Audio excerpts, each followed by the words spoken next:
Hello, everyone. I'm Jean-Claude at BeyondMystic, and welcome to this deep woo-woo episode entitled The Quantum Woo with MARYAM HENEI and Danielle Rodenroth. Of course, you can find my co-host tonight at her new Twitter account at BeLady, and you can also find her at Honey Colony and here on Gab TV. MARYAM, welcome back to the show. Hi, I'm very happy to be with everyone tonight. Excited to have you on, MARYAM. And of course, tonight, our first time guest to the show, her name is Danielle Rodenroth, as I just said, and you can find her work at soulmapping.life. Danielle, welcome to the show. Thank you. Thank you. I'm glad to be here. Excited to have you on. Thank you so much, everyone, for joining us here on this live interactive show. We have quite a bit of information to go through tonight, maybe new concepts that we haven't spoken on the channel before. I will take your comments as we go along, but perhaps we'll have time to do questions at the end of the show. But thank you so much, everyone, for participating. Danielle, seeing as that it is your first time here on the show, let me start by asking you how universe conspired to bring you to the work you're doing now. Well, that's a long story, but I'd love to try to give you the short version here. So I grew up in Florida, and just from a young age, really diving into psychology and trying to understand a lot of things that I was dealing with personally led me to a lot of spiritual sciences. And then I got into a bunch of activism in my 20s and decided to leave the country. So I sold all of my stuff and I left the country, and I started getting into astrology and human design, gene keys, plant medicine, a lot of different systems, and working in communities to really kind of bring together a new way for people to operate together and just to activate themselves in like a new way. Hold on, I had muted myself there. You caught me by surprise. That was a little bit too short. Okay, let's backtrack a little bit. I usually ask my guests, how were you different as a child? Did you fit in? Did you feel like an outsider? Because I'm sure a lot of our audience members, a lot of them are starseeds, wanderers, and they all had these weird ideas that nobody else seemed to have when they were kids. So how was your childhood with that? Yeah, definitely. Both my parents were military, and I grew up in like a private school. And I was always kind of rebellious, and I didn't really like the whole like religious construct and just all the limitations placed on me. Went to a really small school, and so I kind of felt like an outsider for sure, and always into like different things, weird things, just thinking of things in a different way than most people. I would say that was kind of an interesting upbringing, having such like a strict military family. And then, I'm over here, like I'm leaving the country and like, just the black sheep of the family. Yeah. Right. Okay. And one last question. Did you by any chance have visitations as a child, or did you tend to look up at the sky a lot? It's interesting. When I was younger, I did have like weird, like I had sleep paralysis a lot, which I didn't realize that's what it was. I always thought that I was like being possessed and things like that. But as I've come to realize and studying more about like the mechanics of how the mind like perceives what we're interacting with, I've come to realize that it may not have actually been like a being or something like that, but more of like a physiological process and just part of my psychological interpretation at the time. But yeah, I mean, during the times I spent in Central and South America, I did a lot of plant medicine. So I've had a lot of experiences of being able to take my psyche in a way to kind of unveil a lot of what we call the Maya and see more of things in like a coded way. Mm-hmm. So that's really more of like where I take my work now. It's more about like the mechanics and the codes and like the whole layers behind what we're seeing and perceiving, and being able to show each person's specific way that they see things. And there's even like a whole realm within the work that I do that talks about that kind of stuff, like the angels, demons, gods, ghosts, aliens, that kind of stuff. And it's actually really interesting that depending on your codes, like you'll have a certain way that you interpret specific energies that you're encountering. Okay, very cool. We're, Yeah. we're going to get into the gene codes a little bit later on here, but first I want to ask Maryam how she met you, how this relationship started. So why don't we start there? Maryam, how did you find the amazing Danielle here? Tell us the story. So I want to back up and say that I lost touch with Danielle over when the Rona hit, and I'm always thinking like, oh, who can I show off at the, I know so many amazing people, and she had crossed my mind for me to circle back like Jen and work with her. And so I was meditating and Danielle came to my mind. I'm like, oh, this is going to be awesome. And what I want to really showcase is, these multi-dimensional women or beings that can synthesize a lot of different modalities. So for me, let's say an astrologer knows more or can, if they have more tools, if they've studied the journey of the hero, if they know tarot, then you learn more languages. And so what I really want to showcase is how Danielle synthesizes and is this astral woman synthesizing using astrology, using the genetic codes, using human design that I didn't know before it was mentioned to work with her a couple of years ago now. I've lost track, to be honest, in the quickening. And to really maximize your potential. And it's like when I do like astrology readings, I say, you're not bound to this. Once you know the map, you can go off-roading. And my philosophy is know thyself. And I really think that Danielle, working with her, you can really deep dive and get those tools if you're subscribed and committed to really knowing yourself. And that includes the shadow work that she also talks about. I really, that is my philosophy. Know thyself. That is what I want to share with the world, that it's time to really take responsibility for who you are and how you're creating your reality and how we slip back into these programs. So the fact that she can look at the mechanics, and also she studied psychology as I have. So I'm just really, really happy to have her. I met her, I believe, when I was in Costa Rica, and I found out that she had been in Costa Rica and that we knew similar people. And my girlfriend Jenny, Tree Jenny, who's an activist, who's a brilliant woman in Costa Rica, introduced me, I believe. She and I have and Danny, who's been on our show, has introduced me to the genetic keys, these codes, which you can just spend an entire year more learning. It was a download, and Danielle could speak better. So that's my intro. Thank you, Danielle, for Well, being thank you. and for NJC for trusting my my discernment and quality caliber of spiritual beings. I don't need to trust. I just know who you are. And of course, it all happens like magic. So thank you for being on, Maryam. And of course, doing all of this amazing homework for the audience and bringing these amazing guests time and time again. Danielle, let's go back a little bit here. You were saying about the sleep paralysis. And I'm wondering if perhaps those, for the discussion, let's call them entities, were they perhaps tweaking you in some way for the work you're doing today? Because I know gene code is one thing, but it feels to me that in your work you're putting a lot of intuition also, and you're probably being guided from external forces or perhaps from remote information. How does that all tie in for you? Have you tapped into that at all? Yeah, and I'd like to share, like, what I've come to learn about where we receive information and how we anthropomorphize information into other beings. And because basically the work that I do and the sciences that I study, it's more about understanding the bridging of consciousness and form.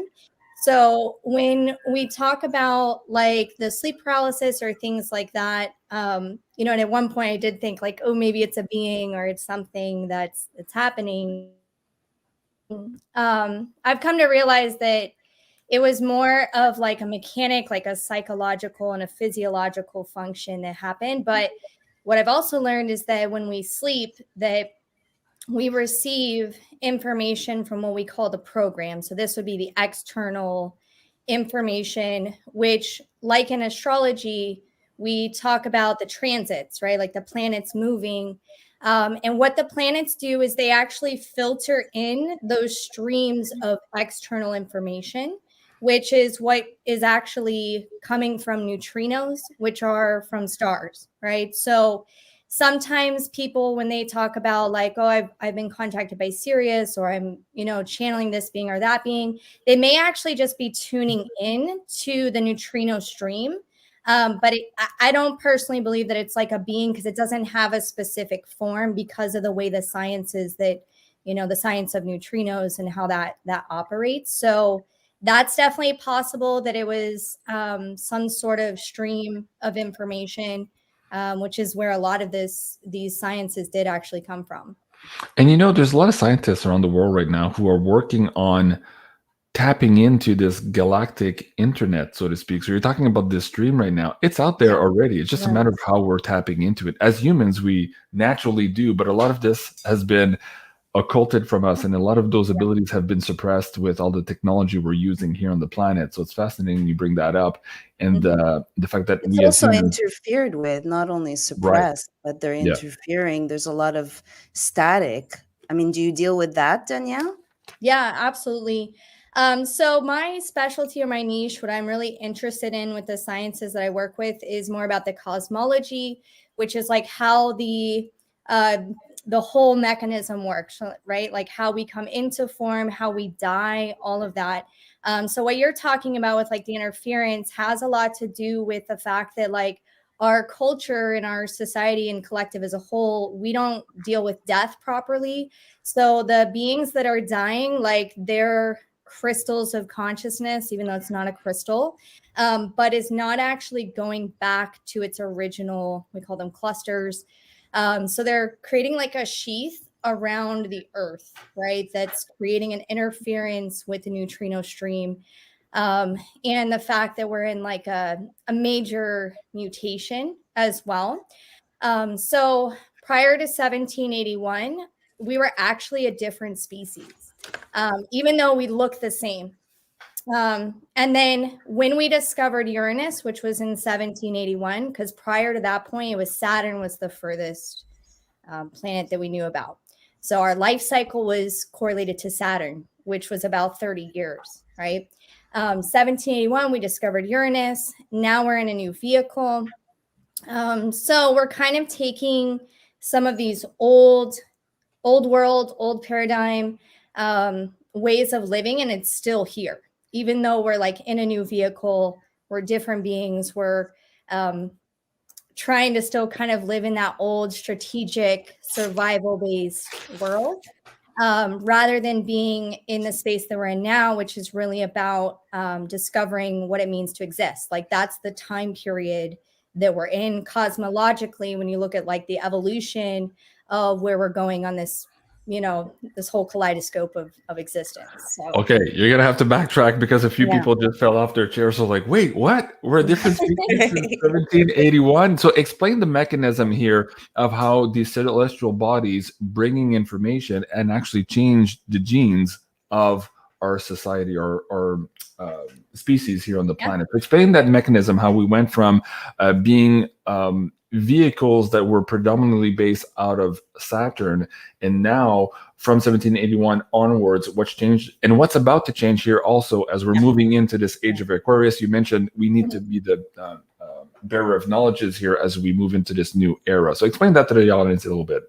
Yeah. So, and like what I'm saying with human design, like if anyone has heard about it, a lot of people think like, oh, cool. It's like how I read my chart, but it's really the science of form or the science of differentiation and how we all navigate, and even like plants and animals and everything, like the cosmology, where we're going and all of that, the whole mechanism of bringing consciousness into incarnation. So yeah, basically neutrinos are the most abundant particle. They're subatomic particles in existence. They're everywhere.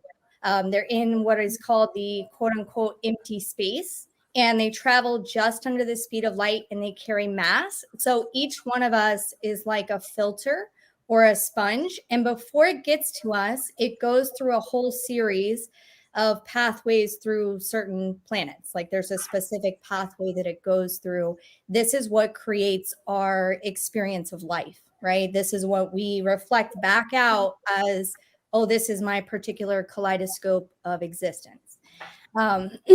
So prior to 1781, the whole ocean or the medium, sorry, I had to clear my throat.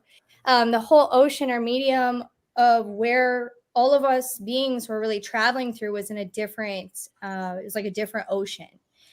So we are actually considered right now an interregnum species, like a transitional species between 1781 and 2027.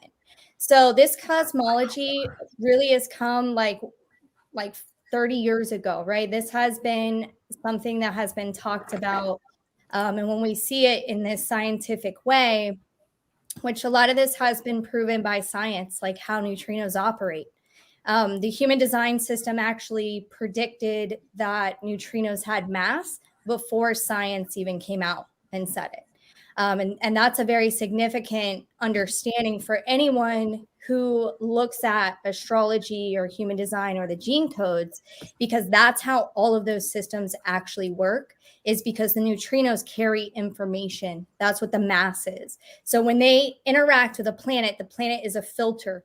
So all of this star field that, the background galactic field that's producing neutrinos, which is what's creating our consciousness field, the planets are filtering it.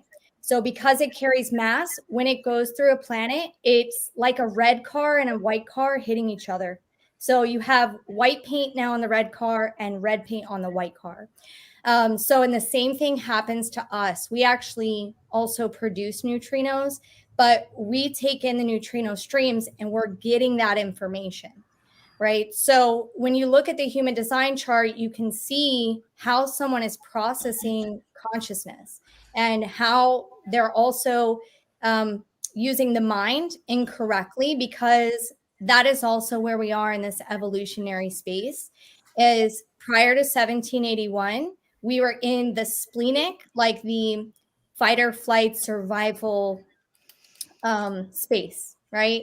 Now we're in this space of like the mental, figuring out life mentally. That's where consciousness is in the ocean, right? In 2027, we're moving to what we call the spirit, but it's really the like emotional awareness, that whole plane of existence. So we're in the last 6-year period of being able to discover what it means to have a unique, differentiated consciousness. Because in 2027, we're actually going to have a new species coming in called the Rave, and they're going to operate like completely different. And what I found really interesting as well with this is that part of the mutation is that there is a genetic code that is being cut off from the genome. Yeah. And it's actually the 19th code, of course. Right? I'm like, what is the 19th code? I feel, sorry, to add, I feel that maybe people, I certainly don't know who birthed the human design. Is this what you're talking about? Is this the philosophy of the human design? Who downloaded this? If we can just add some context.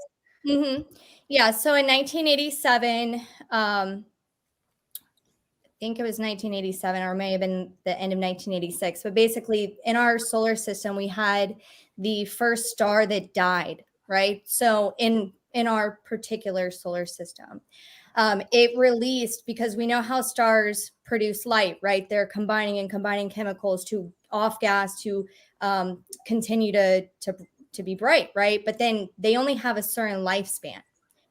So when this star died, it blasted out all of its information. And this is where Ra Uru Hu, he actually was living in Ibiza. There's a whole story around that, but he literally received that entire stream and downloaded this entire massive system in like a matter of days. Yeah. Wow. Okay. And speak about 2027 again here, this new species that's coming up.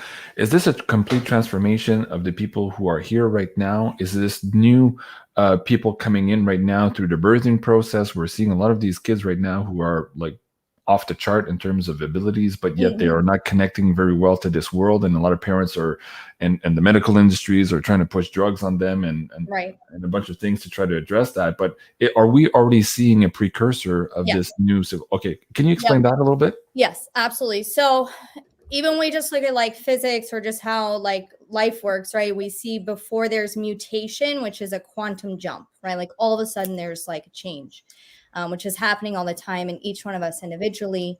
But basically, before the mutation happens, there's entropy, right? There's like controlled chaos. There's like, which is what we're experiencing right now. And some of the mutations that we're already seeing come in is like with the like autistic children. There's a lot more autism coming in, as well as like prostate cancer.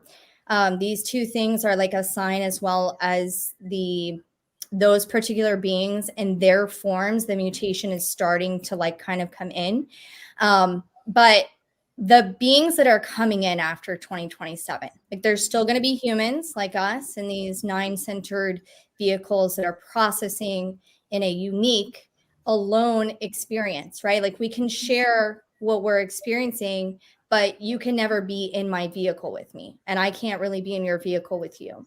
So in 2027, it's a new thing, right? They're not going to be as alone in their consciousness experience. Wow. So it's kind of like, I don't know if you've seen this show called Sense8. Yeah. Okay, so I kind of think of it almost like that, but definitely not really, because we're not going to be able to communicate with these beings. The most important thing that we're going to have to do coming into this is like fertility is like going to be way down. And we already know this with the jabs and all the stuff that we're seeing already, with the isolation and all that.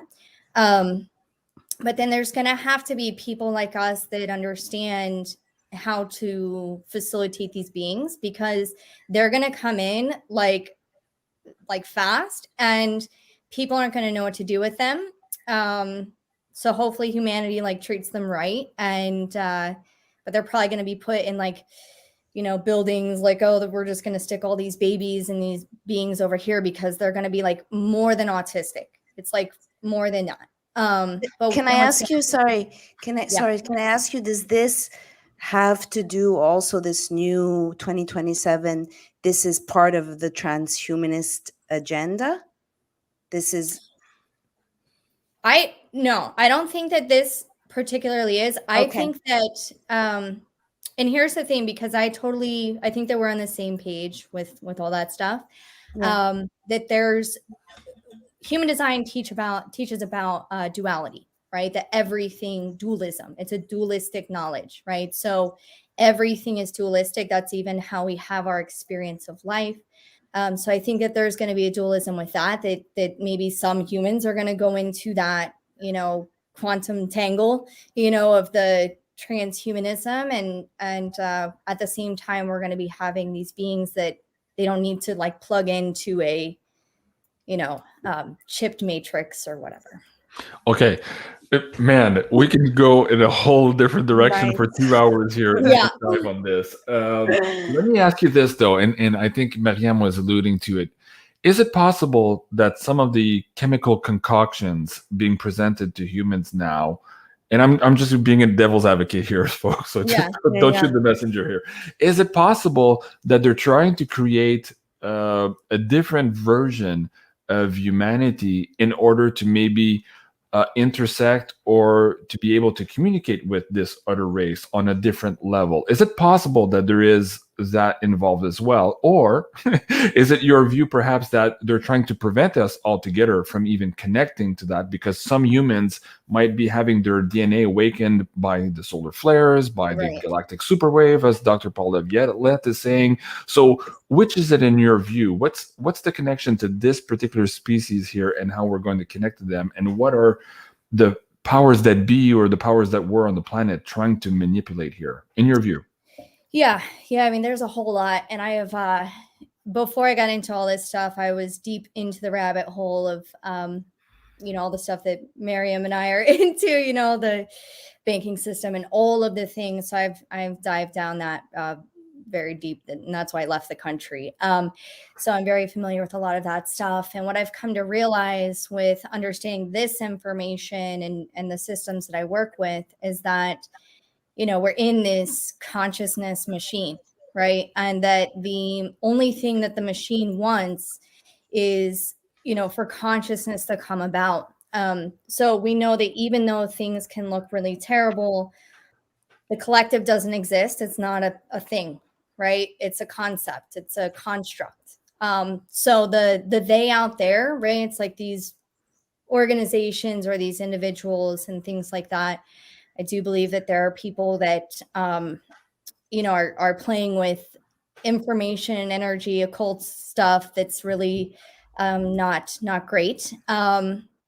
But I believe that everything that's happening is like squeezing us into awakening us, because in 2027, the ocean or the turning of the global wheel of what we're going to be processing, like the new medium, the new kaleidoscope that each one of us is really experiencing, is called the sleeping phoenix, right? So the sleeping phoenix is really about rising from the ashes. It's about being busy according to, you know, the gates and things, right? It's about being more individualized, whereas like we've spent many hundreds of years in the cross of planning, which is building up the organizations, and all of that is like shifting.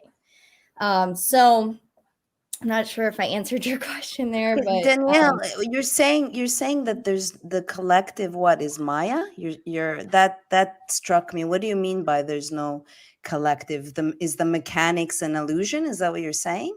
Well, it's kind of like there's like no government, right? Like there is government, but it's not a being, right? It's like a concept. It's something that everyone's agreed to. So, well, we all didn't agree to it, but still.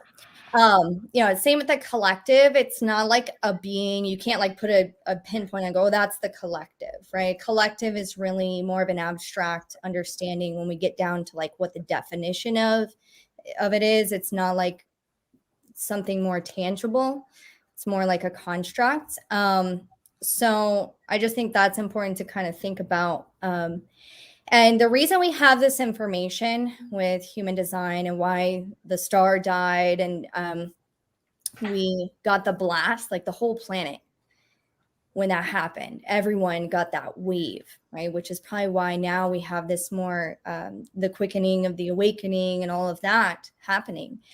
But why we have the information is because we are in the end times of our particular species. And it's not gloom and doom. It's not like, oh, we got to do something to save it. It's like, no, there's an evolution happening, right? We're going to be the ones to help kind of facilitate the coming in of this new species. But the reason we have the information is because it's to help us navigate this darkness, right? They call this end information. Like this only comes at the end of a time. Yeah, because if we operate how most of the world has been operating, which is very, you know, using the mind as our driver, because we are a dualistic consciousness, right? We have the mind, which is like our computer box. It is here to translate and to transmit, right? Like what our experience is. Like it has a specific role. It's here to research. It's here to be entertained. It's here to help us to communicate correctly, but it's not meant to drive the vehicle.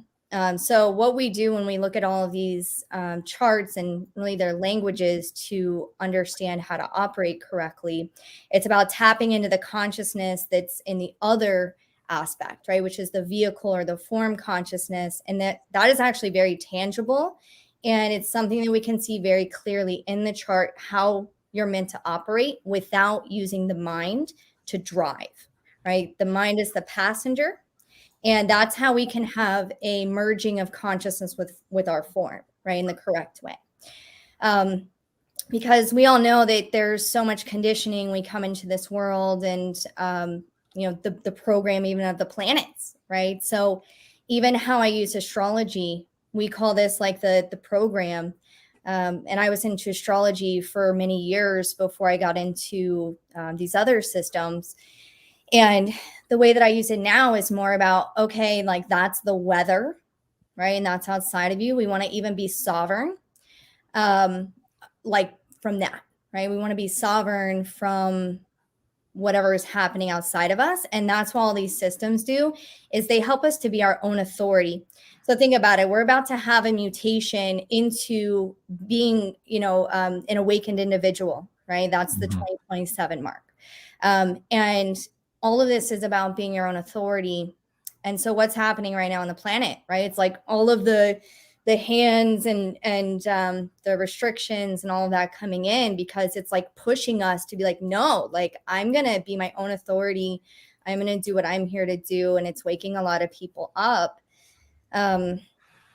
Well, that's fascinating. Even the Canadian government here before the election, they were surveying Canadians to see who was of the conspiracy mindset, and I was like, no, they're trying to figure out who's awake. Right. So anyways, right. That's interesting.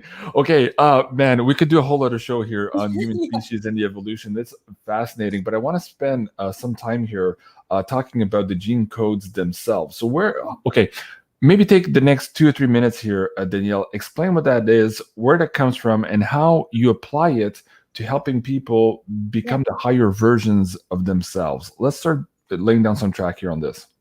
Yeah, so I particularly integrate a system called human design, as well as gene keys and astrology. So human design is already a synthesis that integrates quantum physics, biochemistry, astronomy, astrology, parts of the Kabbalah, parts of the I Ching. I don't know if I mentioned that already. And parts of the chakra system, but it's not any one thing, right? It's like parts of all of those mixed together. So it gives us a really clear map of how to operate as ourselves, so we can discover what our actual purpose for consciousness is here. And then the gene keys, which is like another language. So if like human design's like Spanish and then gene keys is French, they're explaining similar things, but in a different way. The gene keys is a system developed by Richard Rudd, and it gives us particular pathways through our consciousness in how each one of us has specific like archetypes of how our consciousness is going to perceive things. So it's more of like a self-study aspect, but it helps us to anchor in to the physical plane correctly. And then also how our relationships, like what we're always attracting, what the lessons are, what our purpose is. There's these specific codes, and it's all correlated to your genetics and to the amino acids. Okay. Now, I just realized too, as you're talking, you're right. I started with gene key, but this is more of a blended modality, the way you're presenting it. So run the audience through what a typical session looks like of all of these blended modalities into one. Where do you start, and what do they get out of it? And let me know here if you want me to bring up Maryam's slide from her session or not. Just guide me here for the audience on the visual part. Okay. Yeah, so I'll just kind of explain a little bit how I do it first. So normally when someone comes to me for a session, it's normally about, I do actually 4 sessions because it's so much information, and that's still scratching the surface, but it's giving you a ton of information. So we go through your human design chart, and there's so much on that. Like I could probably spend like 50 hours just on that one chart. And then I give self-study with the gene keys and kind of dive into that. We look at how the mind is programmed, like the specifics around it, and how to reprogram it to be a clear consciousness transmitter, right? Depending on your codes. And then also like what you're going to experience when you let go of the mind leading your life, like what you're actually here to experience. And on like every level, right? So there's like psychological, emotional, sexual, business wise, like, relationships, everything, even like how, like what correct words you should use. Like there's a whole way to activate, so that you're communicating in your true voice, and things like that. and also like health aspects. It just goes into a lot. I feel that the reason why I wanted to use myself is to make it tangible for people. This is very interactive. This is really, if you are committed to know thyself and to do the work of discovery. It's an amazing discovery. The genetic codes, the gene codes book is fascinating. I was listening to it on Audible when I was in Costa Rica pre-Rona, where I often listen to things over and over again because I glean different details. But just the gene codes in itself, aside from human design, is such a powerful download. And I feel like we are in our own way, and we stand in our own way with our mind and Maya, and to understand things from a mechanical way, using astrology, using human design, using gene codes is, I mean, such a gift, really, Danielle. Let me ask you a question, Danielle, here.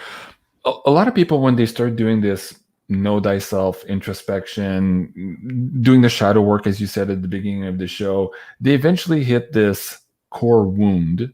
And for a lot of people, that's where they stop, right? This is the unsurmountable hill. And so maybe my question to you is, how maybe does this blended modality help people not only pinpoint that core wound, but actually go right through it and then into the empowerment phase? Because for a lot of people, again, as soon as they hit that core wound, they drop into fear frequency, or what you said earlier, that fight or flight, they just freeze there. They're just stuck there. So how does this blended modality help with that?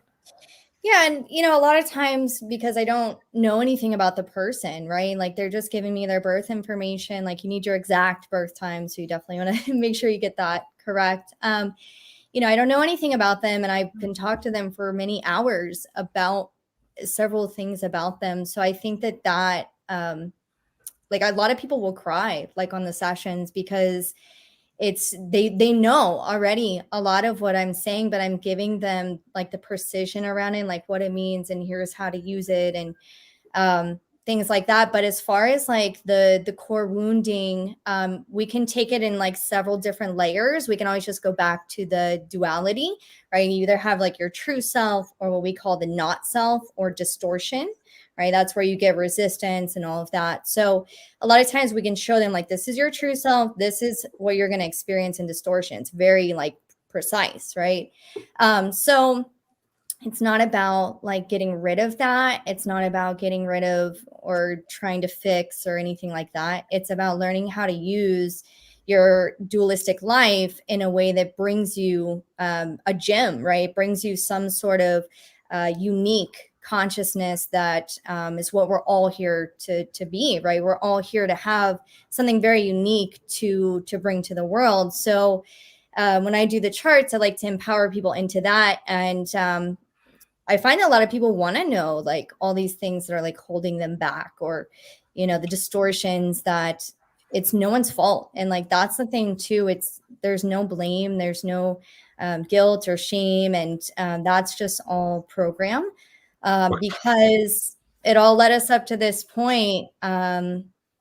It's just trying to operate correctly from here on out, because when you get this information, you're able to know with your own intelligence, like what is actually correct for you and what is not. And that's like, I think what's been going on, like our entire world, is that there's just so much illusion and like not knowing what's true, what's not. Right. And so when people get like clarity and they can feel it, like you can feel when something's correct, like you have that in your being. Right.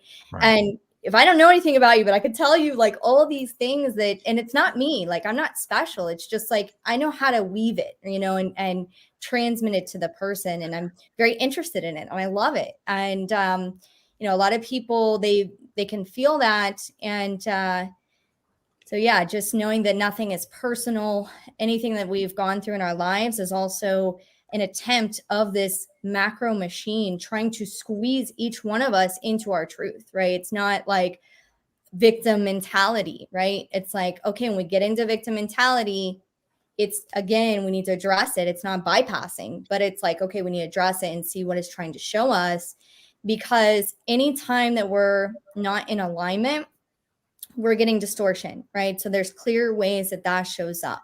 And this is also why most of what I do is reframing how people think, because so often we're taking our mind and, oh, I think I want that, right? And so we go after it, but it may not actually be correct. And then what we think is a successful life or what we want in life, it's not the point. Like, we're not here to be, a lot of people like, I just want to be happy. I'm like, okay, but that's not actually like, yes, you can be happy, but how can we embrace, like, there's so many false programs even around what we think our life should look like.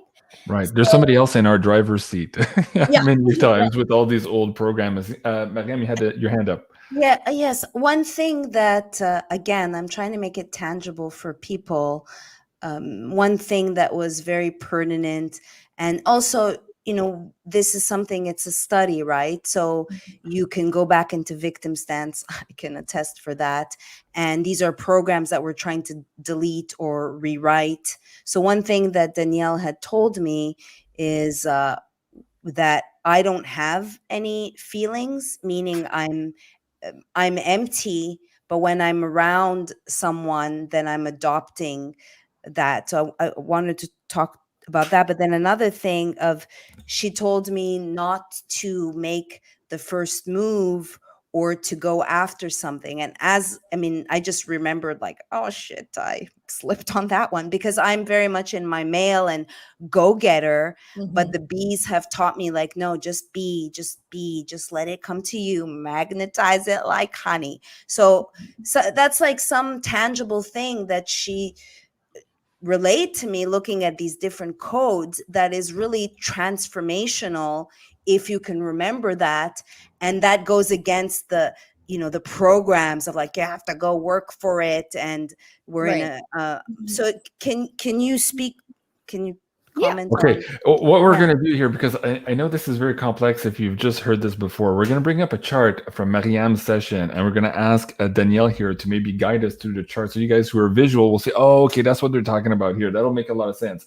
But I like what you were saying, Danielle, about this duality and this concept of always falling back on victimization. And for me, I always say this on my show, I'm like, wait.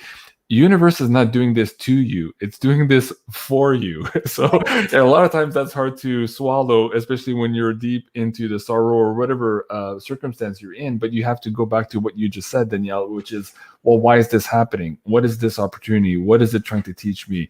And I think that in terms of changing your language and your mindset of how you view things, that'll bring you a quantum leap forward if you can change that victimization into that empowerment, for sure. Okay, let's bring up that chart for Maryam here. Okay, what are we looking at here? And guide me through where you want to go as we continue this conversation here.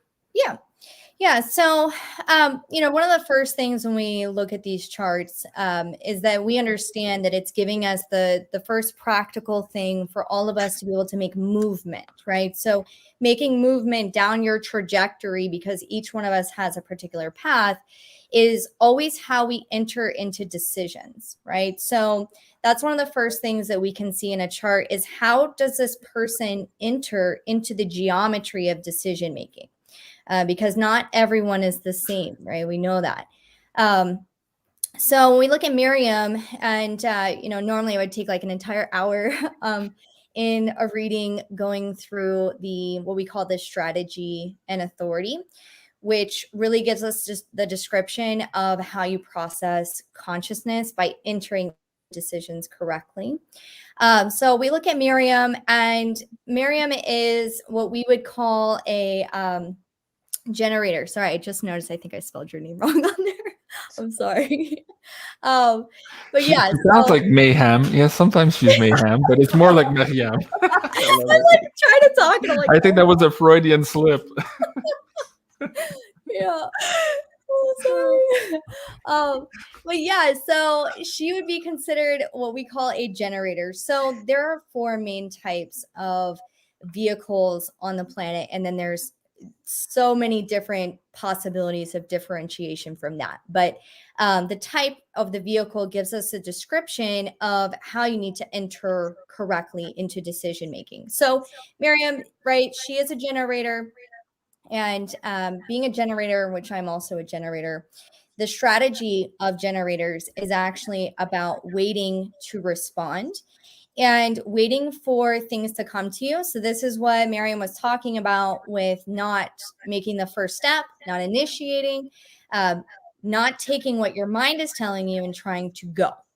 That's really not the correct way to drive the vehicle, even though most of the planet has been conditioned, right? The planet is conditioned to operate that way.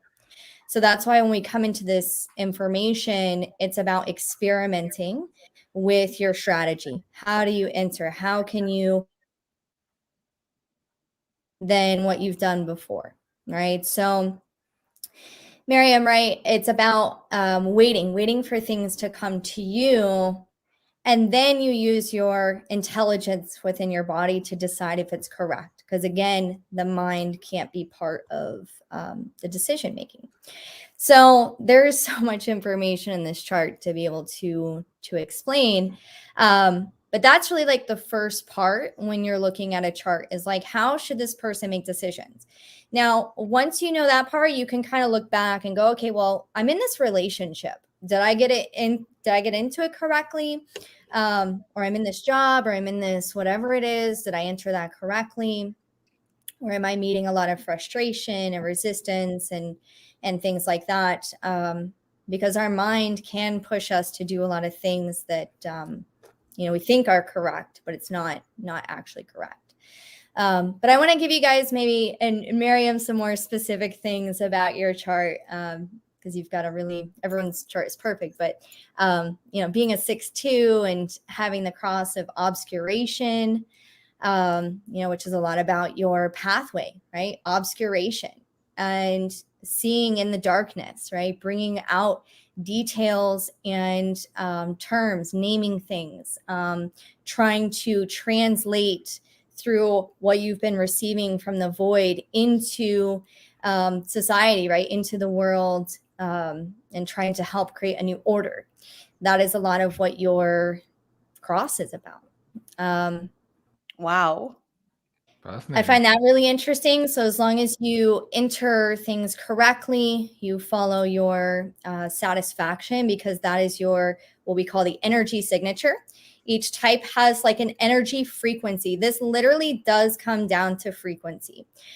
So when we understand how each one of us is processing, right?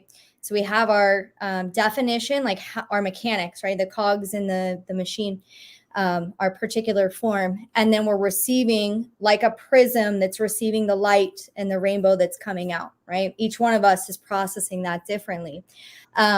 What we're understanding is that we have the ability to either resonate with our true frequency or to operate in distortion, right? So just having that awareness is going to help us to come back into our truth, right?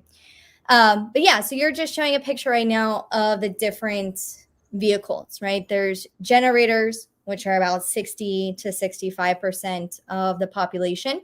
We're like the builders. So I'm also a generator. Maryam, you're a generator.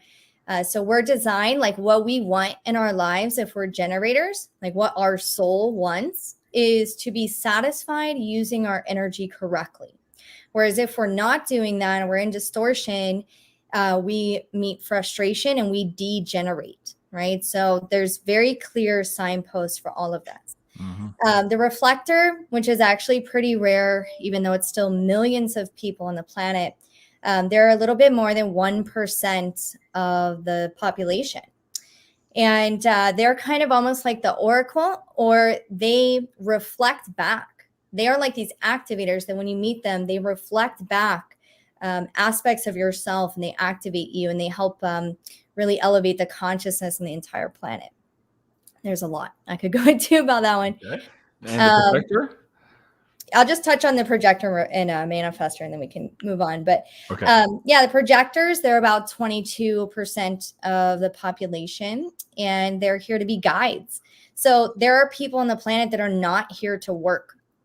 They are here to actually see energy and watch where it's going, guide it. They have different vision. I kind of think of it like they're on like the side boat, right? With the sonar or the thermal dynamics, and they're watching the interaction of others. And so they're like the seers. And a lot of times, though, they're trying to be the builders, right? So that's their conditioning. So it's helpful to know what you are so that you're not killing yourself, right? Mhm. And then the manifestors, they're really here to kind of be the ones that inform new things into the world. And then they get the rest of us, like the rest of the people, to help build it or move it, or because they can change the quantum. Mhm. So yeah, there's so much I could talk about each one of those. Can we talk a little bit about some of the gene codes? Like you had mentioned 19 earlier. What does Yeah. 19 stand Yes. for? And if we can, because I feel like this really brings it to life. And I just want to add a little, just a comment or an observation. One, you feel seen using all these different modalities. What you're doing is brilliant, and you can get that one download and it can transform your entire life if you start operating in that different manner. Totally. Yeah, absolutely. Yeah. So Somebody, Jim Montgomery says, JC, you should do this. I actually did this like 5 years ago. So I have my chart.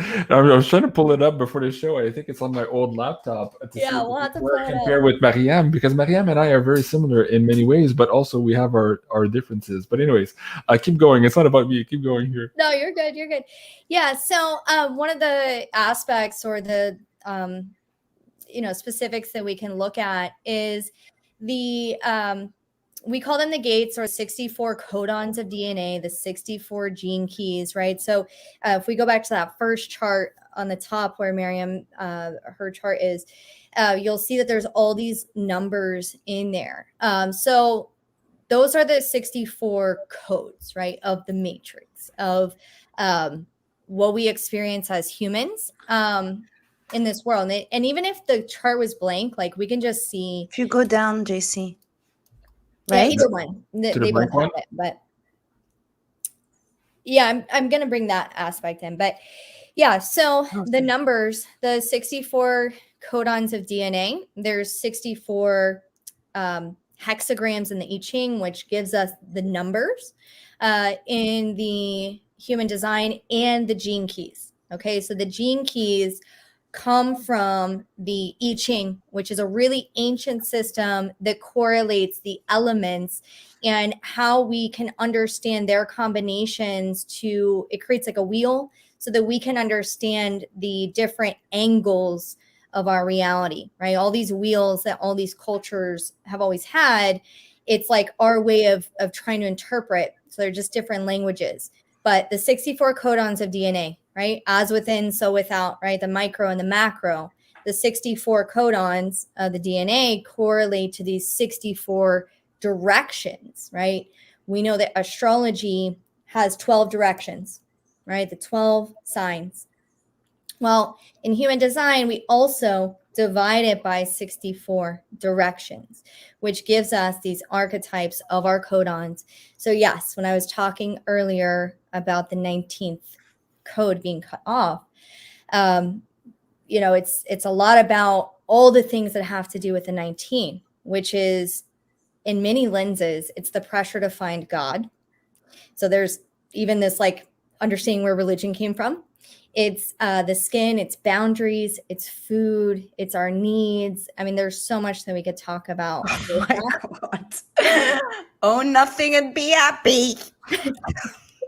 So we can even see how like the pressure to find God, yeah, correlates directly to like the sacrifice, the needs, our skin, our hair, our nails. It's like the boundaries, right? So there's so many lenses that you can look at each one where it's like, ooh, that's that thing. Like, oh, but in a relationship, it's also, the gate of flirting. It's what creates courting, courtship. It's taking care of animals. It's all these different things. But it's the start of the mystical process, which is also very interesting. What am I looking at here? We're looking at a bunch of bubbles. No. I recognize this one from my chart too. Go ahead. Yeah. So this one is called the Gene Keys. If you go to genekeys.com, that's Richard Rudd's site, and he is amazing. And so this is another system that provides a pathway through. I don't even remember seeing this. Wow. Through the spectrum of consciousness of your particular codes. And so there's like a particular path. So if you look at the green ones are called the activation sequence.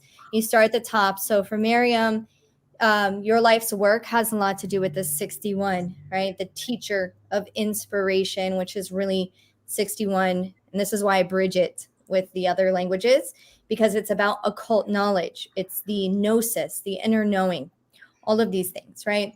And we can see your biggest challenge would be that 61 plus the 62, which is the evolution, right? This is the pathway of your biggest challenge is how to accept psychosis, which we need to reframe what this is. Psychosis is either looping, like continuing to think about something, but not like getting the answer. It's kind of like at all. Maryam does not do that at all. I can't relate at all. It's called ruminating. Yes. But it's the stroke of genius, right? So, and this is why it's so important, because even when we say that word, like psychosis, there's so much tied to it, but it's really a definition of how the translator box, your computer box, your mind, it's like when a mutation is coming in for your inspiration, for you, Maryam, it's going to show up as this looping, really it's internal noise. It's almost like your mind is typing in DuckDuckGo the same questions over and over and trying to get. How do you turn it off? You can't. The only thing that you can do. How do I get rid of a narcissist? How do I get rid of a narcissist? Internal joke, folks. Hey, before we go too far, Danielle, there's somebody in the chat saying, hey, don't send your DNA to anybody. They're going to do this. And okay, first of all, like how do you get this? It's not about getting your DNA. Can you explain that before everybody goes wonkers here? Yeah, so trust me, I'm not dealing with anyone's blood or anything like that. That's weird. No, this is about understanding that the codes of our DNA, like the codons, correlate like micro, macro, right? So we can see our location. Yeah, our location in existence through this lens, right? And it just correlates as well to our codons in our DNA. We don't need a blood test to see the archetypes that our specific DNA is more receptive to. Because all of us have all 64 of them. So, yeah. Fascinating. And why don't we touch upon some of the astrology here? That was the last chart in her document here. What are we looking at, or what's noteworthy here for the audience? Yeah, so this particular chart that I pulled for her is just the natal chart, which is like the snapshot of when you take your breath, your first breath, right? Where those planets are.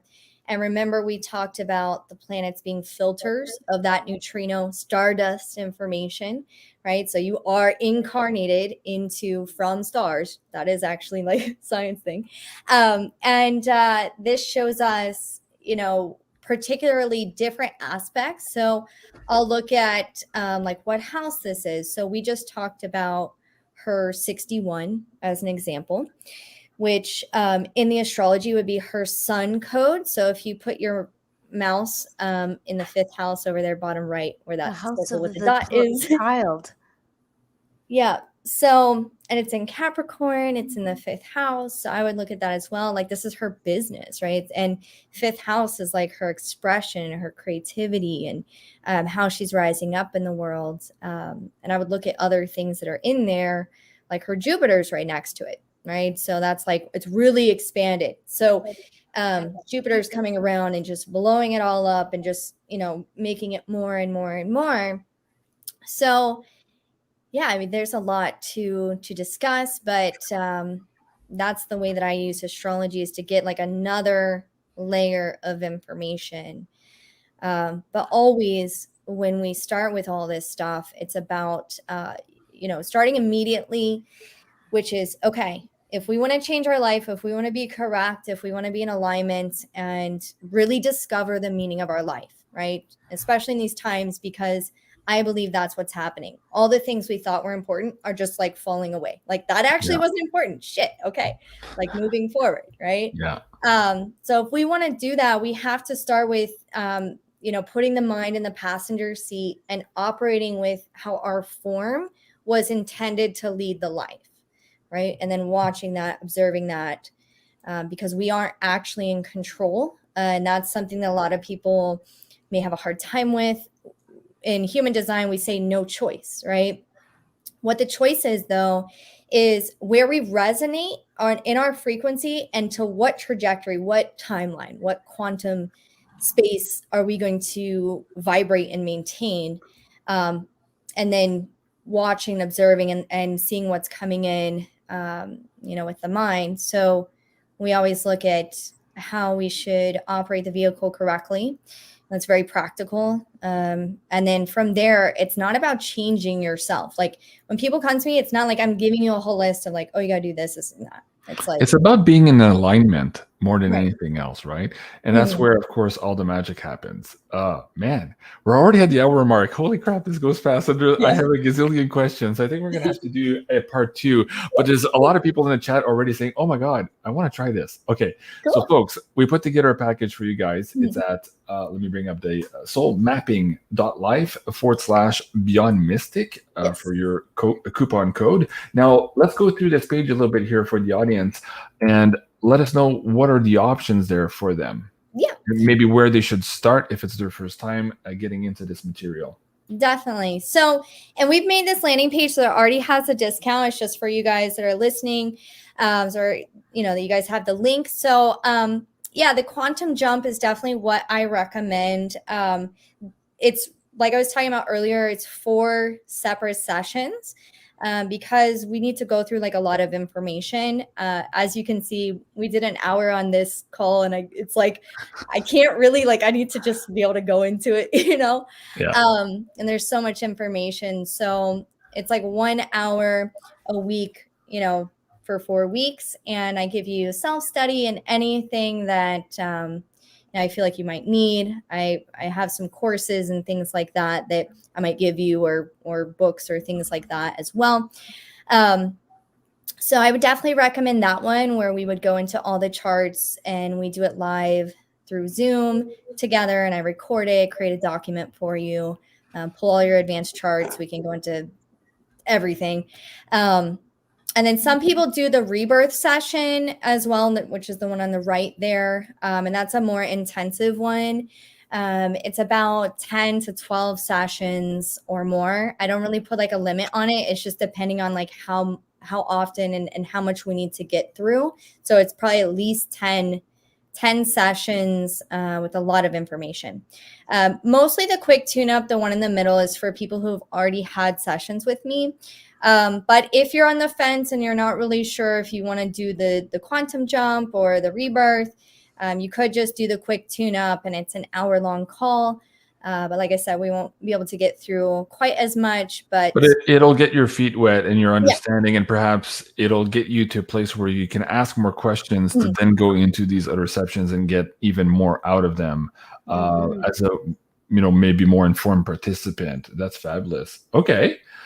Anything else we need to know? So coupon code 5% off of these bookings. It's already integrated in this link. Let me bring the link, guys. If you're watching this on replay, is already in the description box below. Let me bring this back here to live chat.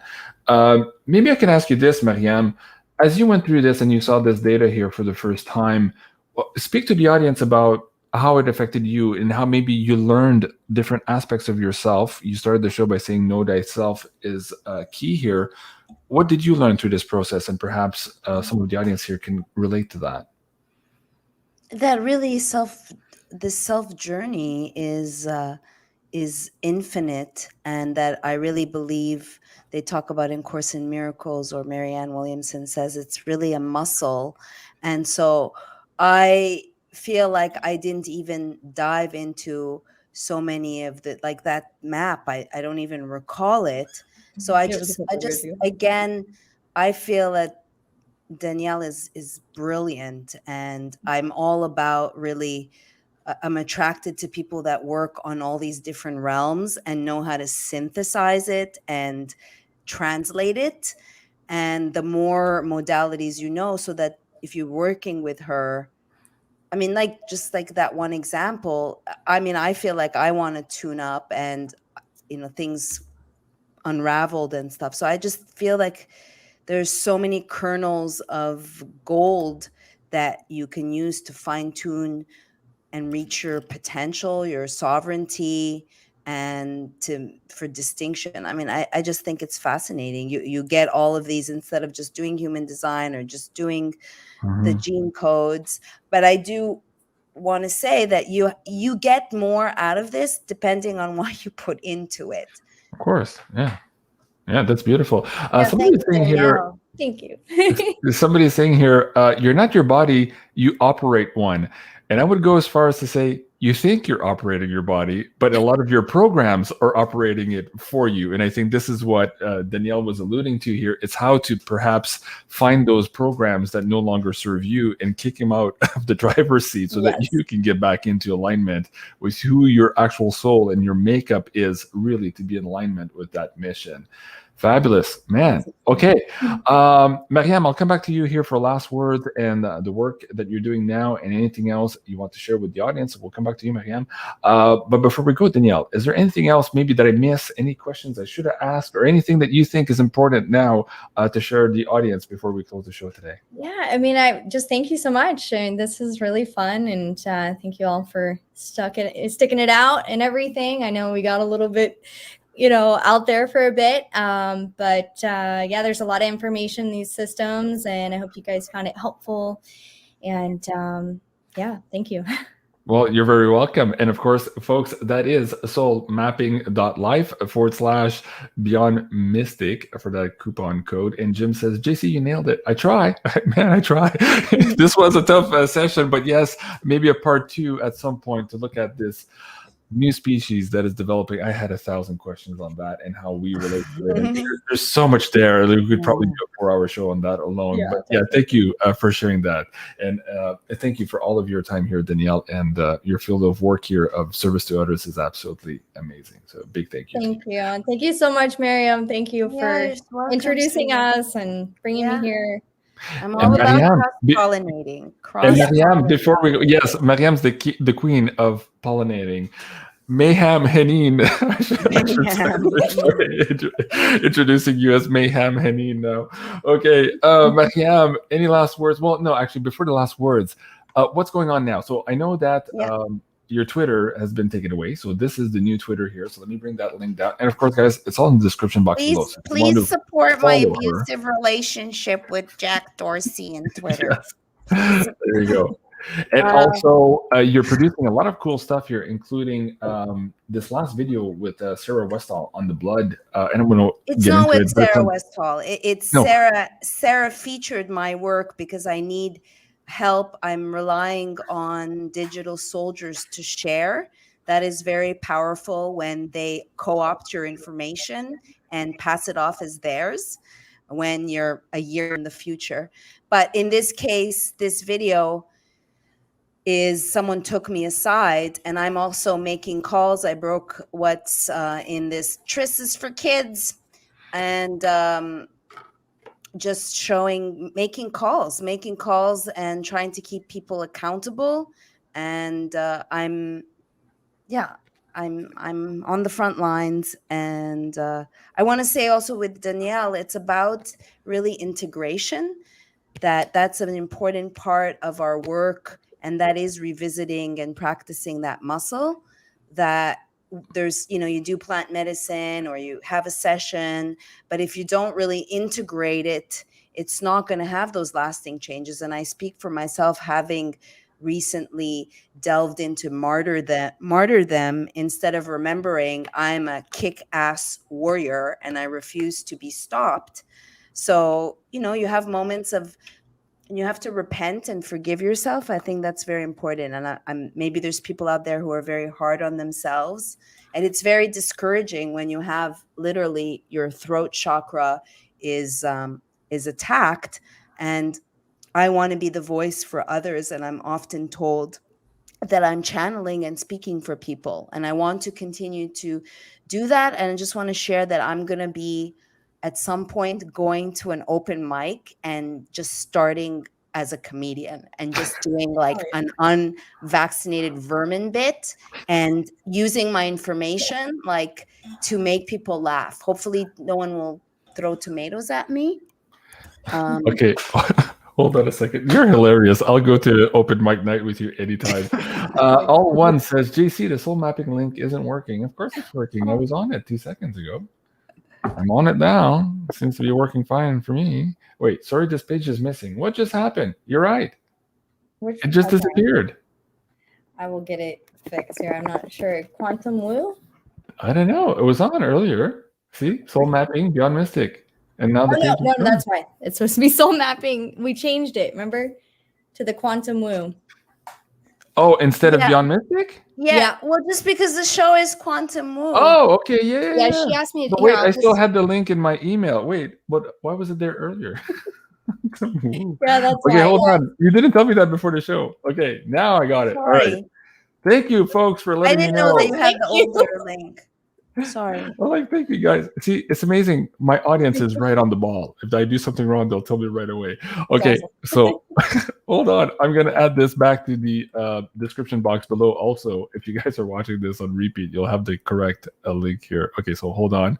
And okay, Maryam, while I do that, tell us about some of your functional medicine book coaching sessions here for the audience. Okay, so I've been doing these mini sessions, like for the show or for this week. I pulled this destroyer. This deck is very special, this archetype deck, and it's been really in service to be acute. I try not to pull too many cards, so I just do a little reading, and I'm focusing on how I can, on the physical level, help your physical body so that you can fix your vessel to be able to, I mean, there's different layers, right? But I'm focusing on nutrition and getting you healthy and inspiring you, educating you from a biohacking functional medicine point of view. And I'm using the cards as well to just give you a message so that it has a spiritual aspect to it. So you can also use BeyondMystic as the coupon code and buzz on over to Honey Colony and support Made in America, a company persecuted by the FDA, DOJ, and FTC. You're one of those repeat offenders, are you? I know how that goes. Maryam, before you go, also, I know you're working on additional information here for your George Floyd book. So let me bring up the trilogy you and I produced a couple of months ago. Folks, if you haven't seen that, go check it out. It's a 3-part series here for $3.99. Absolutely amazing, crazy stuff that Maryam is putting together here for her book. And let's talk about what you're working on now and how you need the audience's help here moving forward. Okay, thank you. I'm really preoccupied right now. I've given a break, not to the documentary, but to the book, because I've been commissioned as a functional medicine and journalist in this space to do a detox guide that's going to go out to hundreds of thousands of people. And I'm really doing a deep dive to understand the mechanisms in which this is working on you. So, but I'm about to premiere an updated trailer with never before seen footage. We are going to be rolling it out, premiering it next Friday. I believe that's the 12th at 8 p.m. EST. I am raising funds to support my work. I've spent thousands of dollars, thousands of hours so far. I am telling you, I've been told, get protection because you've come across a FBI operation. And right now they are releasing 1,500 pages having to do with the jurors. And I'm wanting to get those papers. I will provide a receipt. I've raised $500. Thank you to people like Jim and Rocco for believing in me, for seeing my heart, and also supporting my, I'm detoxing from mold so I can get my brain back to where it's supposed to be. It's a real thing, mold. So that's right now. Yeah, I've raised $500. If you go to Patreon for just $5, you can have a sneak peek at the trailer. And this will be circulating back. A lot of people are like, who cares about George Floyd? I understand. But if you really unravel how a psyop works and you see the holes in it, you can start to wonder what else is real in this actor-based reality that we found ourselves in. What do you mean? It wasn't a real story? You and I, of course, did this 3-part decode, guys. Go check it out. And of course, you can support Maryam here on her Patreon at patreon.com/Maryam Henein. And you'll also find in the description box below the link to her Venmo tip jar if you guys want to support her there. Because I just want to say, Patreon has just updated their TOS, and from now on, you have to go to the person who you're featuring in your content and get a consent form. So chances are the trailer won't be up there for long because George Floyd is dead, and so are they. You know, I can't get access to the other people in this trailer. But is he really? Didn't he buy some products from you after he died? All right, to be alive. Who knows? I'm just having fun with you guys. Man, that time goes by so quickly. Folks, please do go also and follow Maryam on her YouTube. I know there's more censored data, but follow her on Gab as well. I put it up on the screen a little earlier tonight. And of course, if you're watching the show and you love what we're doing, please like, share, and subscribe here at Jean-Claude at BeyondMystic 3, my third backup channel. Le Récidiviste, myself, the multiple severe offender, as Maryam calls me. There you go. And tomorrow we have Cosmic Agency with Gosha. She's coming back at 3 p.m. Eastern. And at 4 p.m. tomorrow, Teaching Children with Sherry Divban and Janine. So that's going to be absolutely fabulous. So please join us for that. This was the Quantum Woo with Maryam Henein and Danielle Rodenroth. Thank you so much for joining, everyone. I love you guys. Have a great evening and au revoir.